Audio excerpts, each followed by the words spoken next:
We're investigating foods you think are healthy. This one happens to have a lot of artificial sweetener. Oh. But are there hidden sugar substitutes causing you to gain weight? Chemicals can affect your body in ways that are unpredictable. We'll show you what to look for and what to avoid. Plus, it's the dish on Oz. This week, guilt-free comfort foods. I'm gonna cut your calories in half and keep it just as delicious. This is a winner. Coming up next.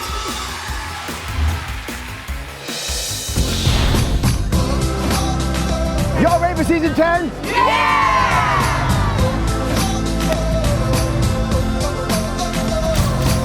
I love you, Danica Oz.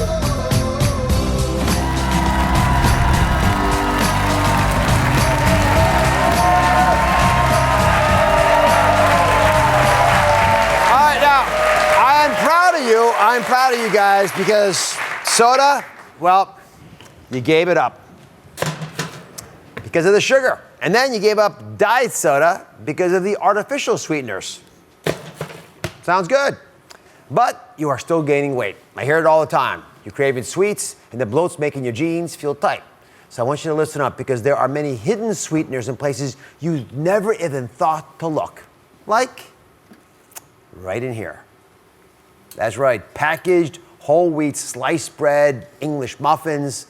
Now, these are the things I'm worried about today. Dr. Jennifer Caudle is here to investigate this with us because I don't want you guys getting misled. She's going to explain why hidden sweeteners in packaged whole wheat bread products are a problem. So whole wheat, I thought that was going to be great. Why are they an issue? Well, so this is the thing. A lot of consumers, from a consumer's point of view, you go to the grocery store, you want to be healthy, so you get whole wheat bread. And when we took a look, interestingly enough, we took a look at some packaged English muffins. We also have whole wheat bread here that was packaged.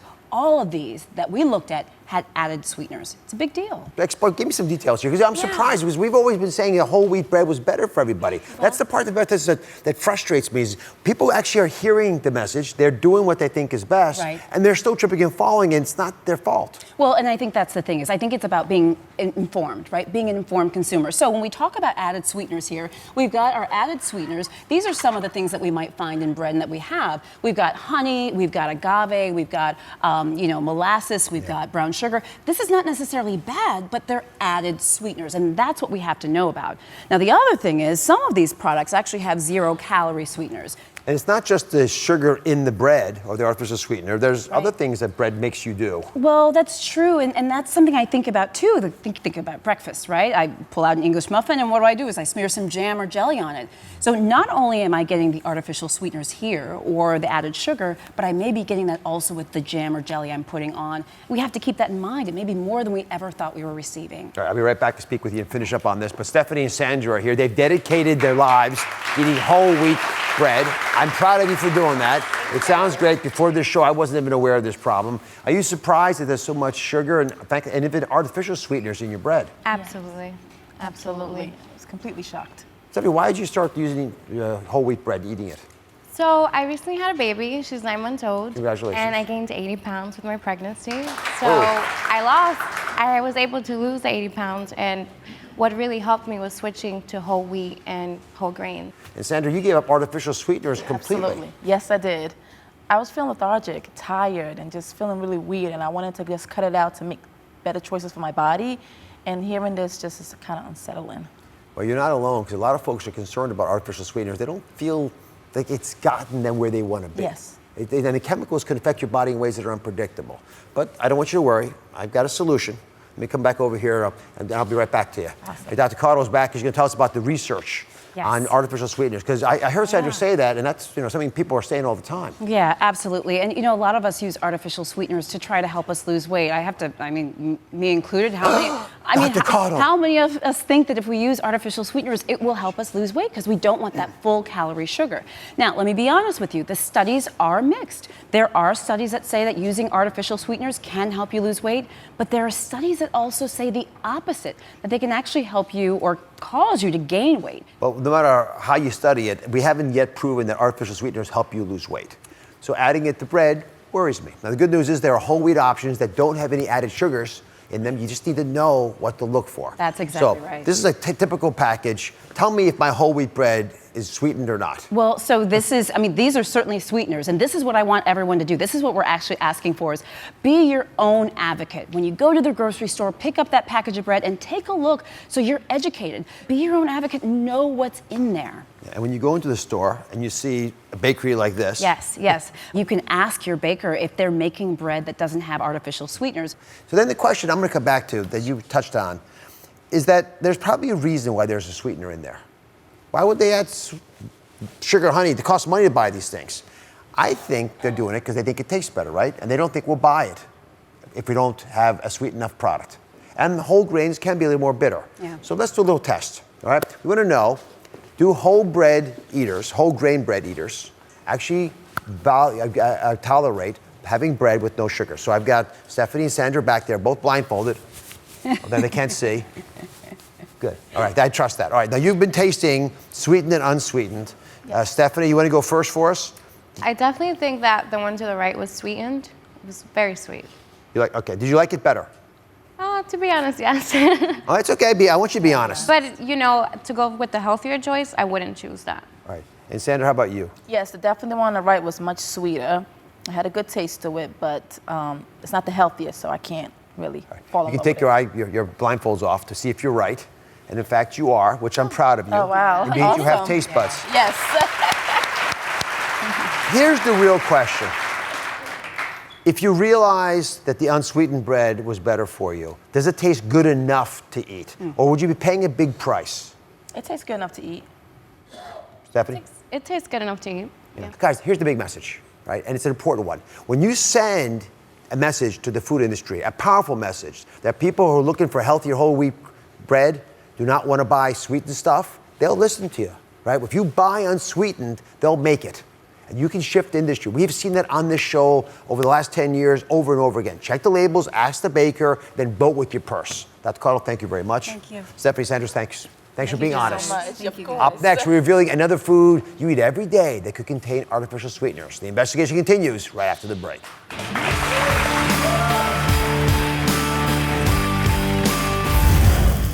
I'm with my favorite foodies of the dish on Oz. Daphne, what are we making? Ooh, we're making my ooey gooey but 100% guilt-free mac and cheese. We're cutting the calories in half with my newest mac hack.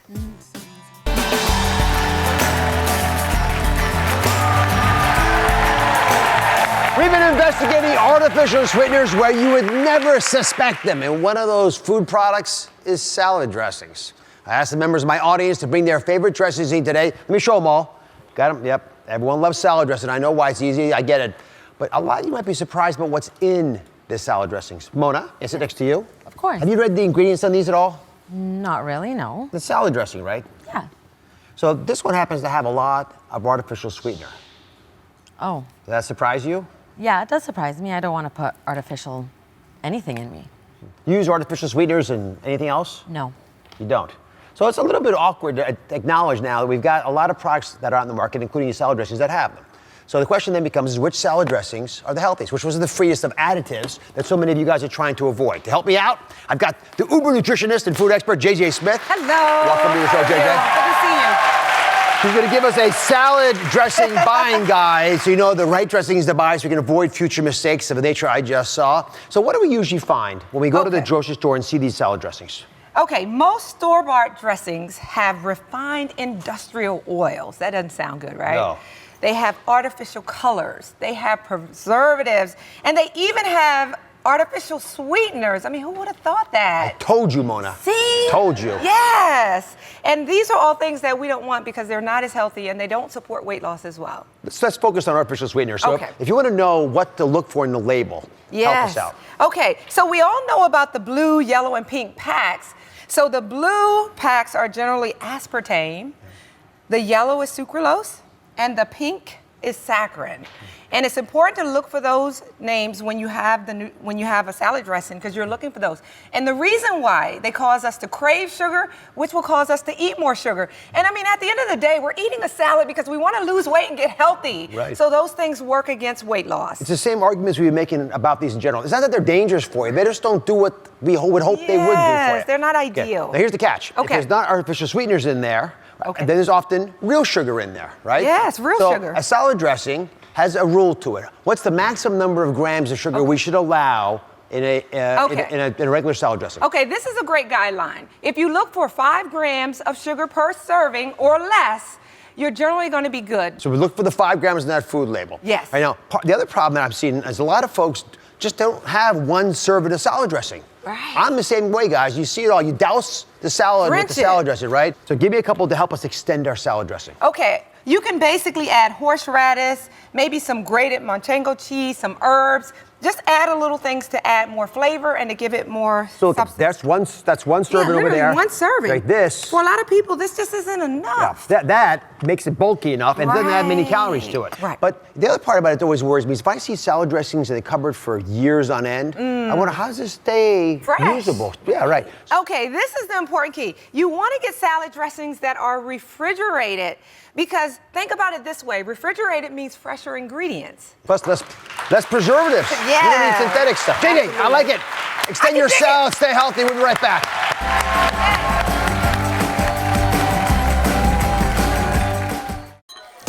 We're investigating the latest drug of choice. Not sold by a dealer or an underground market. It's found in your own medicine cabinet. Rapper Bow Wow reveals his own struggle with his addiction to cough syrup. This is the worst pain I've ever felt in my life. Plus, collagen powder. You could even drink it, but are its claims of youth true? Go, Kinger. All new Oz. That's coming up tomorrow.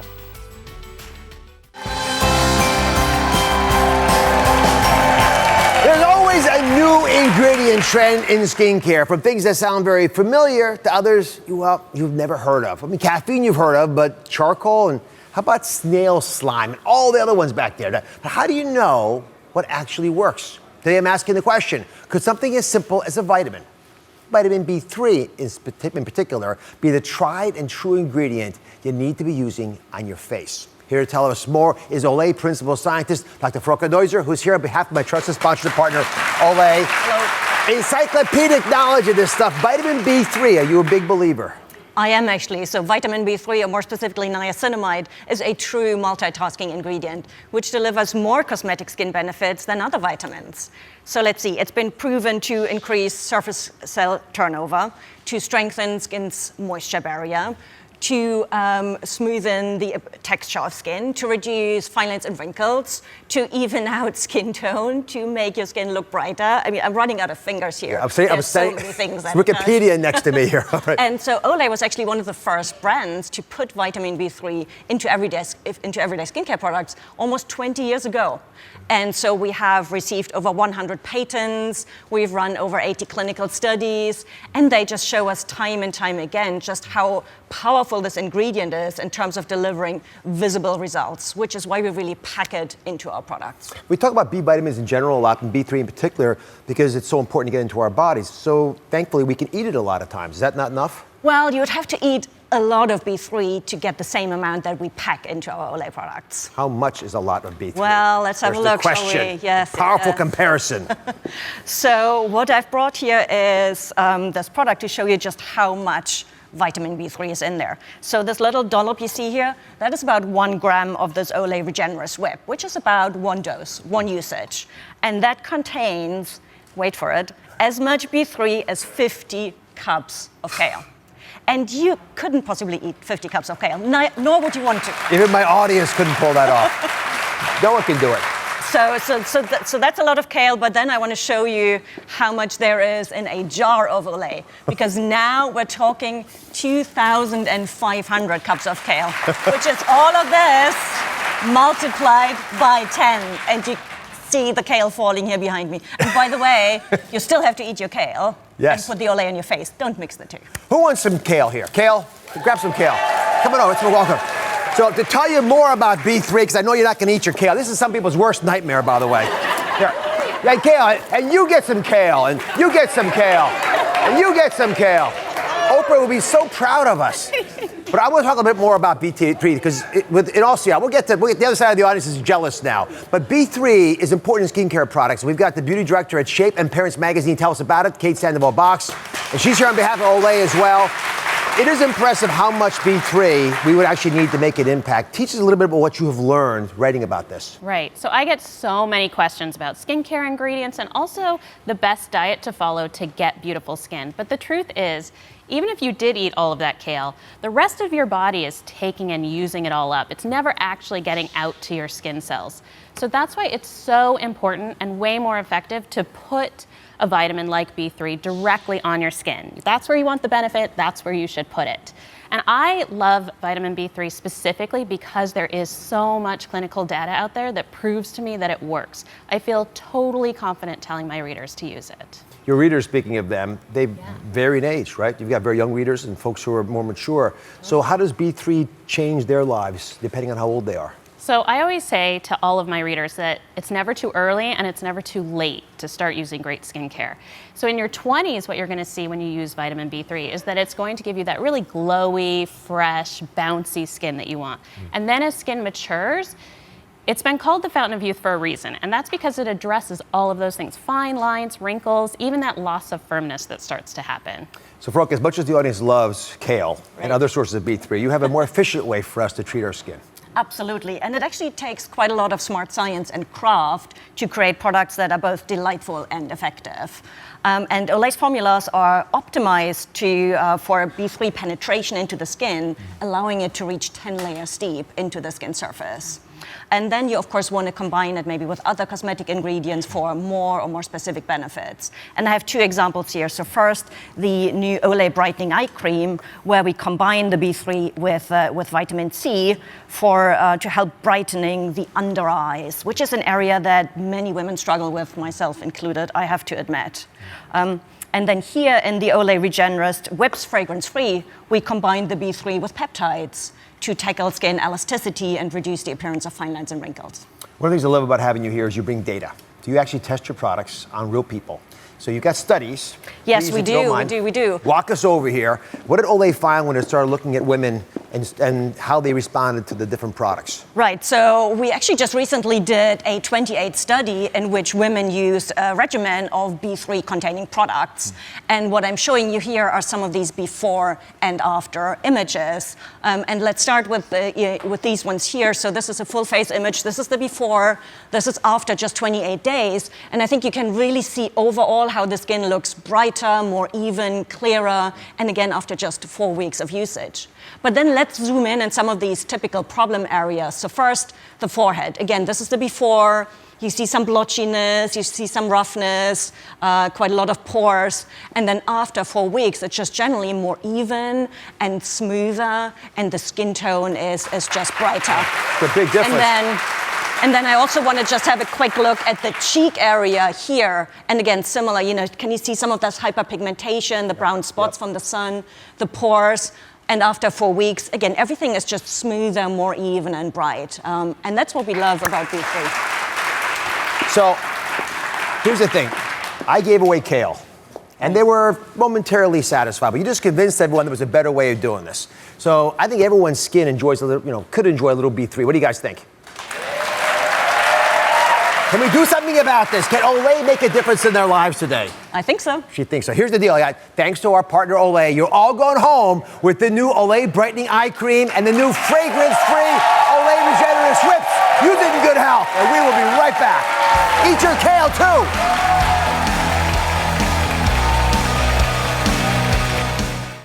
Couples longing for a child, ready to open their hearts to adoption.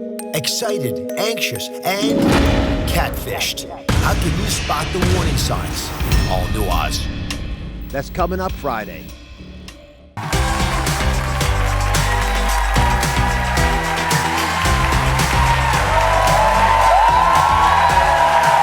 Big news, I'm introducing a brand new series about everyone's favorite obsession, food. I'm calling it The Dish because we are dishing. Yeah. We are dishing on everything from the hottest food trends breaking the internet to the coolest new recipes and hacks that you're going to want to try tonight. And the best part is I get to play with my daughter, Daphne. For all of you who have children out there, it is hard to get your adult children to talk to you. This is a great excuse. So what are we talking about today? Today we have so many good things lined up. Everyone's favorite thing today is all about guilt-free comfort foods. Ooh. We've got my mac and cheese hack, guys. Everyone who loves mac and cheese, pay attention. I'm gonna cut your calories in half and keep it just as delicious. We've got guilt-free one-pan enchiladas and paleo-inspired peanut butter and chocolate chip cookies that are to die for. Now you have the coolest Uber foodies out there. These are the coolest foodies of the block. Who do you got? I got my girls. Okay, this is a great crew, you guys. First up, celebrity chef and Food Network star, Marcela Valladolid. Welcome. We have American Idol winner and Cooking Channel host, Jordan Sparks. And NASCAR superstar, best-selling food author, Danica Patrick. Oh, I like this. All right, now, you guys play amongst yourselves. I'm gonna go play with my audience. I love them so much. Good luck. I'll be right here watching you. We love you. Don't make me come back down here. Oh, great. It's like a high school party. I've got all my friends here. My dad's gonna go hang out there. We'll check in with you. We won't do anything too bad. Won't burn the set down or anything yet. Maybe next segment. All right, you guys, everybody sitting at this table is obsessed with food, and I love that. Food is gonna really bring us together here. This is gonna be drinks with your girlfriends, so definitely stick around for that. Now's the time of the show, one of my favorites, where we're gonna cover the hot dish. Oh yeah, here's where we're breaking down the biggest food news, from the trends that are sizzling around Hollywood to the stories that are blowing up your newsfeed. And Dad, I know you have one dish topic that you've been dying to bring up. What's going on? You know, I just cannot get over Dwayne "The Rock" Johnson's cheat meals. Have you guys seen these things on Instagram? Right, Daphne, walk him through this. You're not going to believe. Look at these pictures, but how many calories is in that? I get such a kick out of this. So The Rock, some of you will know him as the voice of Maui if you watch Moana. Yes, you're welcome. Yeah. You're welcome for that earbug. He cheats epically. This is how he cheats, you guys. Here are some of his epic cheat day meals. I'm actually going to bring them out because I feel like you need to see these in life, because when you see them on Instagram, you cannot believe. Way to tease I don't want to tease you. I want you to see the real deal. Okay. First up, we have a giant stack of banana and chocolate chip pancakes. Oh, come on. Fine. We have a foot-long sub and a tray of brownies. Great. We have 4 pepperoni pizzas. What? We have a gallon of milk and double milk chocolate and peanut butter chip cookies. Can you just come stand next to me with that one, please? 16 pieces of California roll. I'll take the sushi. No, we'll do sushi right here. Okay, fine, I'll take the sushi. 12 pieces of avocado roll, 16 pieces of California roll, 2 sashimi pieces, 12 pieces of spicy tuna roll, and a spicy shrimp tempura roll. I'm confused. Is this one meal? Is this a day? Is this a week? For me, it's like a year. I'm very confused. Yeah. To be fair to The Rock and his hot bod, this is not all at one meal. Let me take a load off, dear. Yeah. Thank you so much. This is a selection of some of the ways that he likes to indulge on his various cheat days throughout the week, year, month, etc. But what I can't help thinking is that my husband, who's 6'4" and however much he weighs, could probably get away having these things be his cheat days. Right? Do you ever go on a diet with your man and find that like they cut one thing, they cut like beer out of their diet? And they lose like 10 pounds in 1 week? Oh. What is that? My husband is the same way. Like I literally, when we were dating, you go out to eat and you just eat everything together. And at one point I was like, I can't eat with you anymore. Like I can't. Love pounds are and a real thing. Don't forget, there's when you fall in love and you're and happy. There's like girl and boy portion. And I feel like if there's one takeaway in all of this, it's to understand that all of our bodies are different. And if you try to emulate what The Rock is doing, if I try to do that, I will probably end up in the hospital. Yeah. Right, but I'm not sure I agree with cheat meals though. You don't agree? I don't really agree with cheat meals because I feel like it's an unhealthy association with food. Like food becomes the reward. Food is medicine. It's not, it's not a toy. Right. Well, it should feel like I know. I think that's great, and I think it isn't a toy, and it should absolutely, I think, feel special, so that when I choose to not indulge, I don't feel like I'm being deprived. Of course. Yeah. Okay. Another thing trending on Instagram right now. Have you guys seen this epic ice cream dog? Look at this little guy. It's so cute. He's a viral sensation worldwide. It's so cute. I know, he looks beautiful, so snuggly, but he's actually made from ice cream, you guys. Look at this. Oh, that's so you guys, I would scar a child. The first time I saw it, I screamed. I yelled. I thought it was a real dog. I was like, what are they doing? It's those dogs with the rolls, so you actually believe it might be real. So get this, that ice cream dog is only available at one shop in Taiwan, but we just had to see him in real life, so we asked our friend Penny Stankiewicz at the Institute of Culinary Education to whip one up. Please bring him out. We want to see our little pup in real life. He's so tiny. Let's see. He's so tiny. Guys, Oh my goodness. Can Gosh, you see that's this? so morbid. Look how realistic. Okay, is that what you feel? Who's gonna cut ice, into ice, that? baby. I have to check in with my dad. What is going on over there? Oh my God, he's got the real. Oh my gosh. Oh, which one's real? That puppy is trying to get away. He's like, please don't eat me. Busted. The They're puppy both has no tasty. interest They're both in that ice tasty. cream either. I don't know if you noticed that. I mean, I love this though, because sometimes you see things like this online, you have no idea how you could ever get it. You're not going to Taiwan to get your ice cream dog, obviously. The best thing we found, you guys, is this $15 ice cream puppy mold on Amazon. This bad boy can be yours. And it is kind of a fun little treat for kids. You can get your kids to do with Jell-O, with ice cream. You know what else you can find online is a whole slew of everybody's kitchen disasters that they've caught on tape and then publicized. But a lot of my kitchen disasters I keep private. I don't want anyone to know because they're pretty epic. But here are some of the funniest ones we found floating around this week.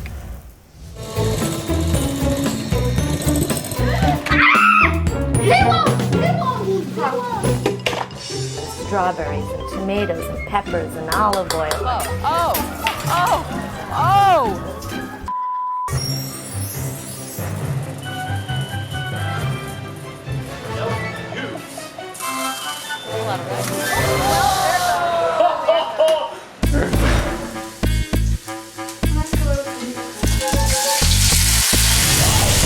Cooking my first ever pizza on my own out.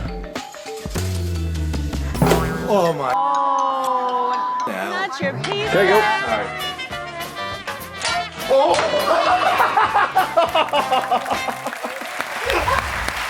Oh my God. The pancake flip. Yeah. That's right. Dad, what do you think of these kitchen disasters? You know, speaking of nightmares and disasters, Jordan, I thought you might share that story of me trying to rap with you. Now, it was actually this is a real music. You guys don't know I was in a music video. They don't believe. They don't even believe me. You think those other disasters were funny? Look at this thing. This is me and Jordan Sparks. Whatever you put your mind on, you can achieve. I'm here to show you how to get up and celebrate like this. Just the other day, they see me on the show. Didn't know I had style. Didn't know I had flow for sure. I'm not your average doc, but next.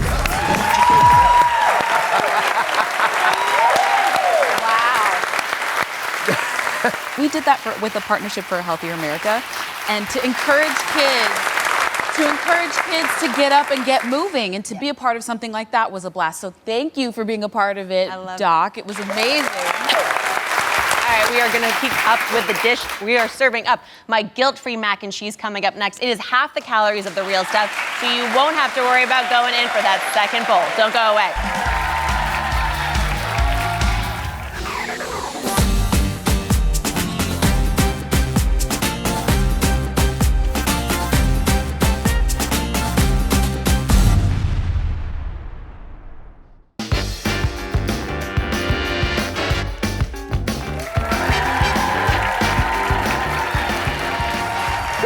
Of the dish are back, and we've checked our guilt at the door as we indulge in the comfort food they are serving us. You guys enjoying this? Yes. All right, Daphne, take it away. What are you guys making for us? Yes. All right, Jordan Sparks, she's gonna give me a hand at making my ooey gooey fall mac and cheese. We are so ready for this, you guys. And I'm gonna go ahead and reveal my secret ingredient. This is my new way to cut your mac and cheese calories in half. The secret ingredient is white vegetables. Love it. Okay. A lot of these are root vegetables that are obviously naturally very sweet. Here's what we have going on. We've got some turnips, we've got some rutabaga, and I kind of like it raw with just some olive oil and salt too. Does it turn up as much as the turnip? Oh, turn up for what? Turn up for Vega. No. You know, no. I couldn't help myself.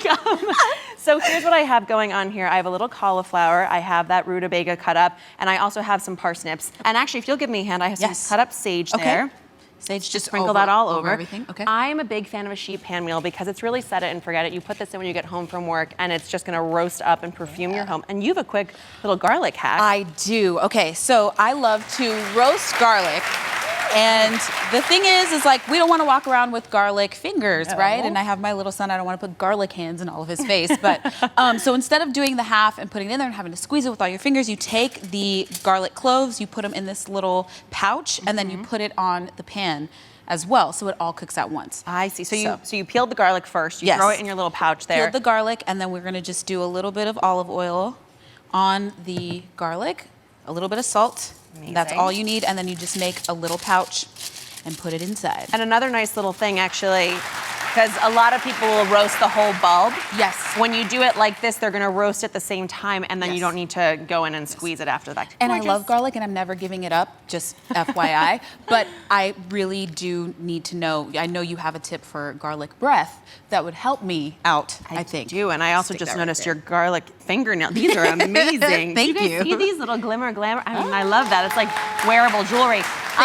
My tip for getting garlic smell off of your fingers is to rub it along any stainless steel. So your refrigerator, your stainless steel sink, to bore you with the science, the chemical reaction between the metal and the garlic elements neutralizes the odor. So there you go. Okay, this is gonna go into our oven. We're gonna roast it. And that's gonna be. She's over there rubbing. She's over there rubbing. Oh, you go rub away, girl. What about garlic breath? And onion breath. I've got a whole. Do you have a garlic breath tip? Because I've got I really like garlic onions. savior. Garlic is my thing, but I really miss onions, and I avoid them unless I'm traveling by myself. Oh, or you can make everyone around you eat an onion. That's what I was well. gonna say. Just get yourself a boyfriend that likes the onions. So also eats them. Before I blend this for you guys, Before I blend this for you guys, the roasting of the vegetables, like I said, brings out that sugar, takes away some of the wetness so you don't end up with a runny sauce. This is gonna replace a ton of your bechamel. This is where you're cutting calories by having this pureed root vegetable blend. Let me just get us going really fast. Okay. If you need a little liquid, I'm going in here with the liquid that I cook. I'll say it again when you can hear me. Can I throw these in there? Okay, yep. Let's get that garlic. Look how beautiful you guys. Get that garlic in. That's like butter. Butter. This spread on toast with a little olive oil. Yes, all of that. Okay. We're gonna use all these. Yeah, throw that garlic in there. This is the cooking liquid. Always save some of your cooking liquid from the pasta. We used elbow macaroni. So here's what we're gonna do. When this is beautiful and pureed, you're gonna put it into your heavy bottomed Dutch oven like so. Well, it's a labor of love too, because I do this with smoothies. I mean, if you just dump a bunch of liquid in, it turns really, really watery, and then that loses the consistency. So my recommendation is go slow. Yeah. Just add enough just so it starts folding over, and then the texture will be more what you want. And relax and take your time in the kitchen. This is supposed to be fun. There's no stress here. This is good. That was milk. So get this. This can be made vegan so easily by just using chicken broth or veggie broth or anything in place of the milk like I had. And you can even throw some nuts in the blender, and that will give you that fatty consistency of the milk. Is that what you want from the milk? Is it fat? Yeah. Or the liquid? No, I don't care about the liquid. The liquid you could get from water, frankly. I care about that fattiness. Oh, so the way then I'm putting ghee in because that's all fat. Oh, that's it. And delicious. So I added that milk in. I'm gonna let this cook just a bit. I have some Gruyere and some Parmesan. You can totally add cheddar if you have that. Any cheese will work here. Honestly, this is mac and cheese. It's glory. I'm gonna start working on your little topping here. Okay, and you see it's a little bit thick like this, which I actually kind of like. I don't want a really loose and runny mac and cheese. I want it to set up. If you like it a little runnier, add a bit more cheese or a bit more of your broth. I have these elbow noodles, whole wheat, and I cook them 1 to 2 minutes less than the package instructions because that's gonna make sure you keep an al dente noodle in your blend. So here's what we top this up with. Jordan has some breadcrumbs, a little bit of olive oil, flax seeds, guys. This is one thing you don't have to tell people are in here. Yeah. It's gonna add some great healthy fat. Sprinkle this on. Sprinkle it all over. Just top it. Oh yeah, and this is gonna go back in our oven, 350 for 20 minutes, just so these noodles take in all of that luscious creamy sauce. Ooh, guys, look at that. Whoa. What you want is sauce bubbling. I agree with you.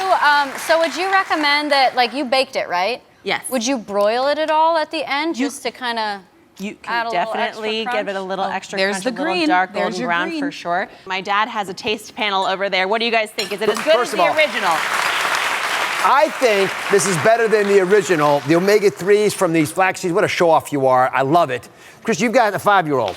Yes. Are you sold on this, your child being able to eat this? Yes, definitely. It's like creamy and crunchy at the same time. I could just see him now, like when he bites it, he's gonna do his little happy dance.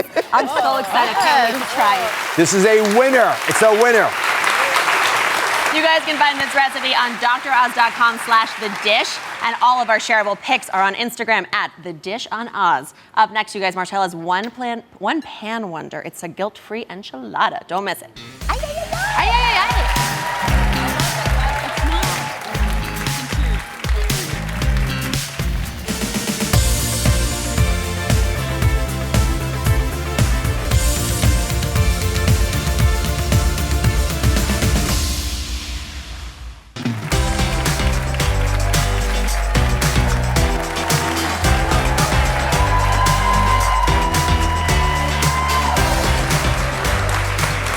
Those are the dish foodies having some fun in the gift box, and now we're busy rolling tortillas for the next guilt-free comfort food, which I'm told Marcela has got fixed for us. What is it, Marcela?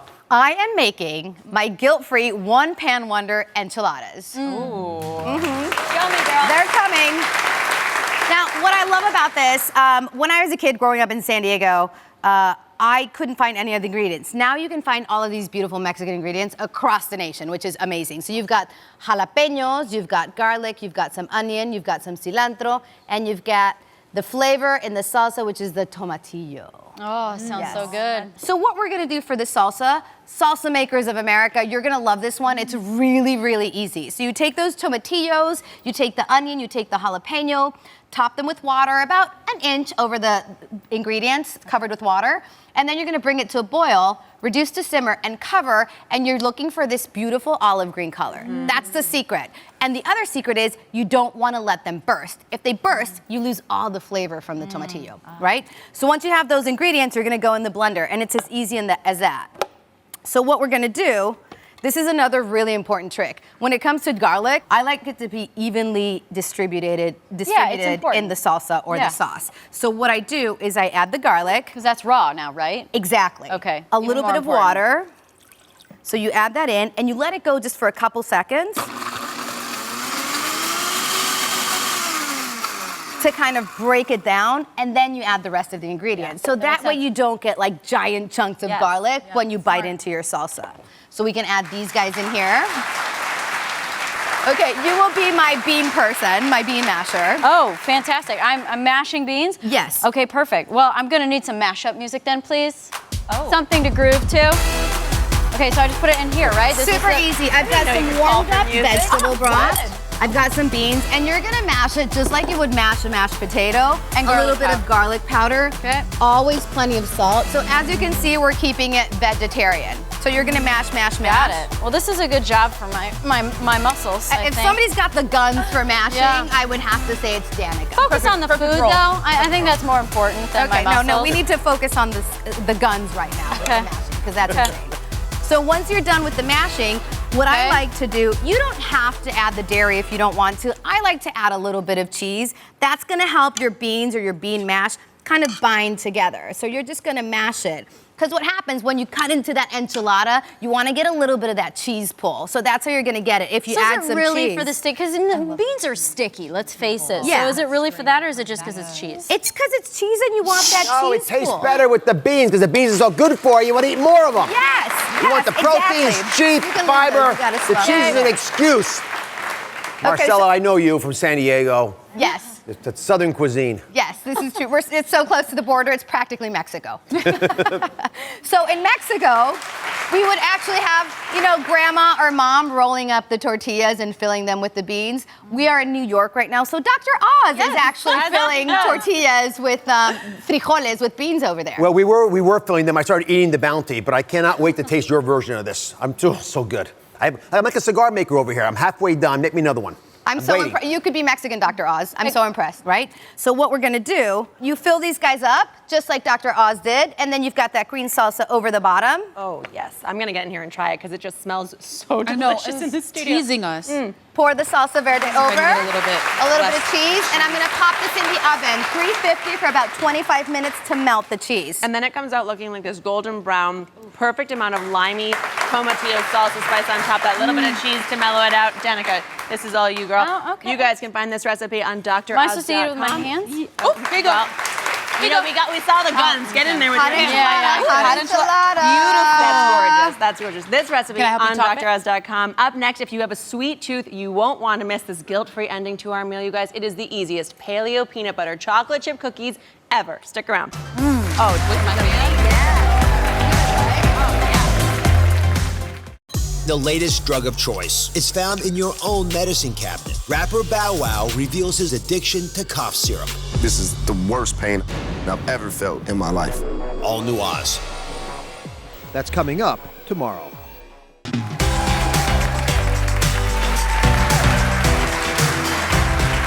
We're back with the dish, and something smells sweet. So what's cooking, Danica? Oh, we're gonna make the easiest peanut butter chocolate chip cookies ever. So they're paleo inspired. Yeah. If you're really hardcore paleo, peanuts are a legume, so you wouldn't eat them, but we're not that hardcore. So we're gonna mix the peanut butter with coconut sugar. Yes. An egg, a little baking soda, and some vanilla extract. Now, going the fast, one y'all. thing, I'm a dump recipe girl. So one thing that's important is that with a peanut butter or whatever nut butter you use, if you want to use almond or cashew or something else, if you don't have to mix it with a knife to stir it up and mix the oil with it, it's gonna probably spread out on the pan because it has palm oil in it. So get the kind that you need to mix. Tip. Yeah, this will hold up much better when it doesn't have any other ingredients other than the nut and salt. Maybe. Sleeves happening so here. mix that up, and then I like to add the chocolate in after it's all mixed up. Wait, that's it? You can eat that. If it's in the mixer, you can eat it. Oh, wait, this is literally the whole recipe? This is the easy, this is amazing. And then put the chocolate chips in, and then roll them into balls. And then what I like to do is, like, when they're done, put a little bit of sea salt on the top, because isn't that so good when your tongue, like, catches a little bit of that sweet and salty flavor? So that's it. They're super easy, super simple, and, you know, you're not getting dairy, you're not getting gluten. It's so easy to find dairy-free chocolate chips. I didn't know, Danica, that you were such a health nut. I know you're totally into CrossFit. Can you tell me why it is that you're currently obsessed with CrossFit right now? Yeah. Well, I'm very competitive, and the first workout I did. You? Wait, look at this lift. Are you seeing this? How much are you lifting here? Those are 95-pound cleans. Beast mode. Look at this. I'm just really competitive. So the first CrossFit workout I went to was a Saturday workout, and anyone that does it knows what I'm talking about. It's usually in teams. So we won. And so I was addicted. Of course, that was it. And a then win, it stayed and forever. I'm eating this. How many push-ups can you do in a row? Would you show us Probably a few of your push-ups? 40. 40? At least. Yeah. I'm going to challenge you after the show. Oh, yeah, just no curious. problem. Yeah. So, as the football fan and ex-player, not that the NFL label, of course, but is Aaron Paleo, Aaron Rodgers? Yeah, he'll eat whatever I make. Yeah, for sure. Like most guys. But that's the hardest part, is like getting your partner, your family to come along for the ride, and he's totally game. And you know what? He appreciates it. And I don't know if you guys, like, it's nice when someone appreciates your food and the love you put into it, and especially going the extra mile to make it really healthy. Yeah. So, well, if a star NFL quarterback is going paleo, I think we all think about just so you're all clear on this. It's simple, easy to do. It's what the caveman used to eat, and I appreciate you doing it. Guys, you were fantastic. Thanks for joining the Dish Crew. You can find the paleo-inspired chocolate peanut butter cookie recipe at DrOz.com/thedish, and all our shareable picture at the Dish on Oz on Instagram. We'll be dishing again next Wednesday, so tune in. Together, changes happen. Our journey is just beginning. Oh, not good at all. Who won?